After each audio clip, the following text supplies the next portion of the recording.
What is up guys, Andy Forrestine Runner here, and today I'm going to be going through with you guys my 5 things that I'll be doing differently in this upcoming marathon training block.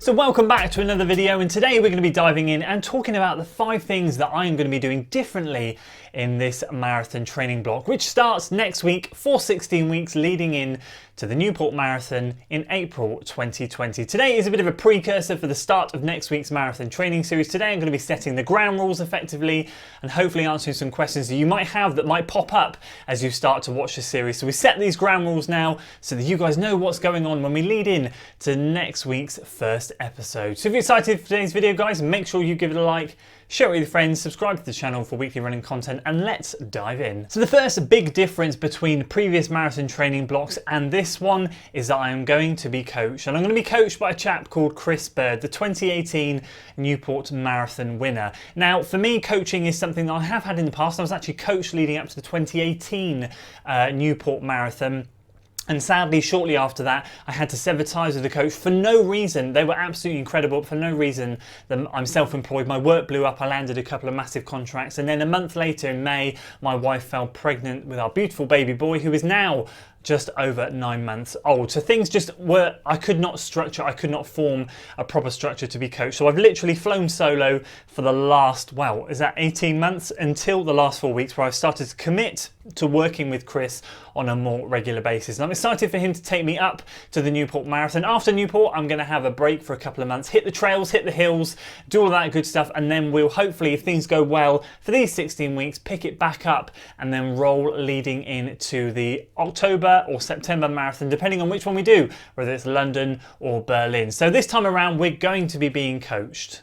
And the second thing that's going to be different leading into this 16-week training block is the fact that I'm going to be utilising a heart rate monitor. Yes, there's going to be extra data that's being captured on my running. Now, for those of you guys who know, I detest data. Heart rate monitors, stride foot pods, you can chuck all that rubbish in the bin. You need to know and you need to understand your own body when you're racing. You don't want to be glancing at your watch, checking your heart rate's in the right zone, or that you're, just looking at whatever day your power, whatever the stride foot pod gives you. You don't need to be doing, you need to learn yourself how to race. You need to learn by feel and by body. However, that's not to say that this stuff isn't useful. That's to say that this stuff during a race and during training for me is a distraction on what I'm trying to do. So what I'm going to be doing with this heart rate data is basically passing it to Chris so Chris can have a look at it, but also be interesting for me too to look at where I've come from and where I'm moving to. What heart rate data does do in a really positive way, I'm gonna be positive about this stuff, is it does show you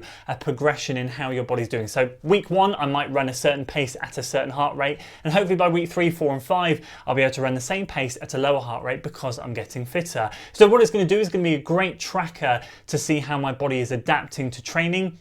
It's also a useful tool, as I said, for coaches like Chris to be able to monitor fatigue, monitor performance, and monitor how I'm doing. If my heart rate's not in the right zone, he'll know to either dial it back or push it on to get the right benefit from the session. So for me personally, it's not something I'm going to be using during a session or during a race, but it's something that will be there for analysis purposes. And the third thing that's going to be different about this marathon training block is we're going to be getting rather specific with our training. Every session, every run will have a purpose. Now, obviously, that should be the case anyway, but if you guys know and were following the channel through the summer, sometimes I'd be very relaxed about what I was doing. I might just go out and fancy 20 miles on a weekend and do it at whatever pace I wanted to, and just kind of go by, feel what the body wanted it to do. And I still love doing that, but this time what we're going to try and do is dial in and get a little bit more specific. You might have noticed that was going on with the 10K training.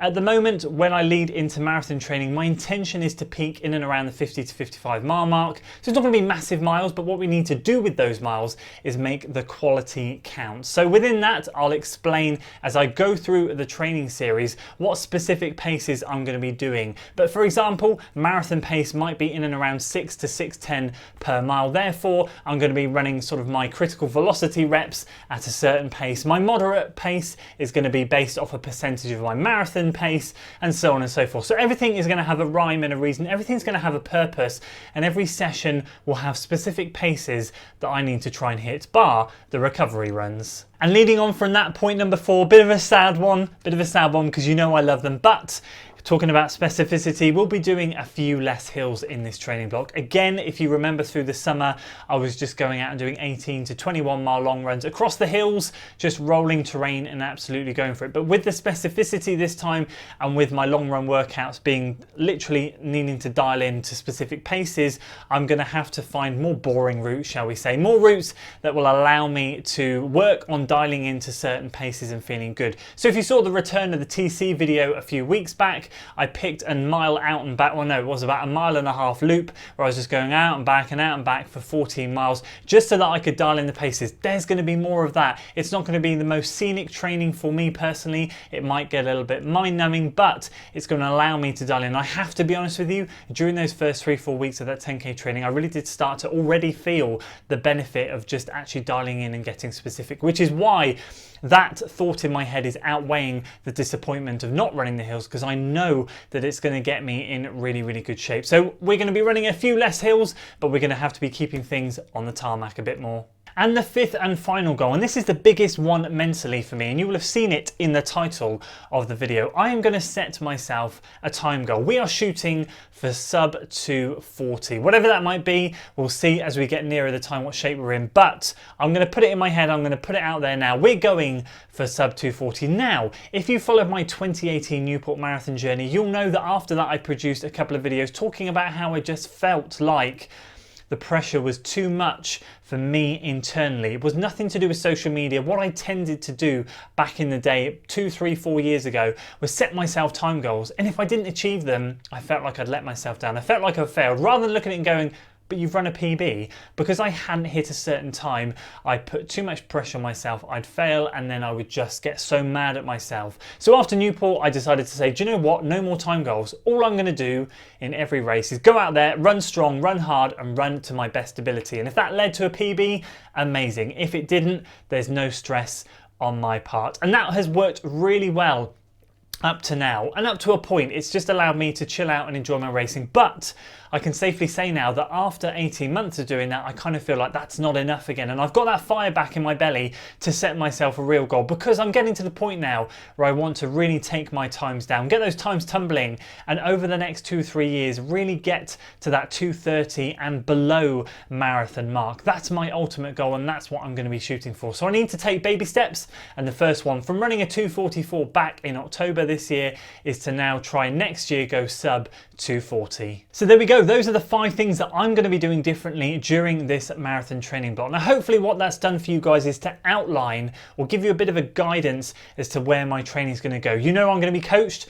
You know my training is going to be specific, and you know I now have a goal. So you know that when I produce these weekly training vlogs and I'm talking to you saying I'm doing a moderate run at this pace, I'm doing this at this pace and this at this pace, there's a reason, there's a rationale for everything I'm doing. And as I go through, hopefully as I get fitter, those paces will be able to drop as we go down, and we will see where we end up at the end of 16 weeks. So I'll have a better idea of what a more realistic goal might be. If sub 2:40 is off the cards, that's fine. I'm not going to try and push myself to do something that I'm not able to, but at the same time, if I'm in much better than 2:39 shape, then I'll also readjust and go from there. So that's exciting for me. I can't wait to start producing the weekly training vlogs as of next week. Again, they'll be back, and hopefully better than ever. Let me know down below in the comments what your changes that you might make or you're thinking about doing in 2021 to your training blocks will be, and let's get that discussion going. If you enjoyed today's video, guys, make sure you give it a like, share it with your friends, subscribe to the channel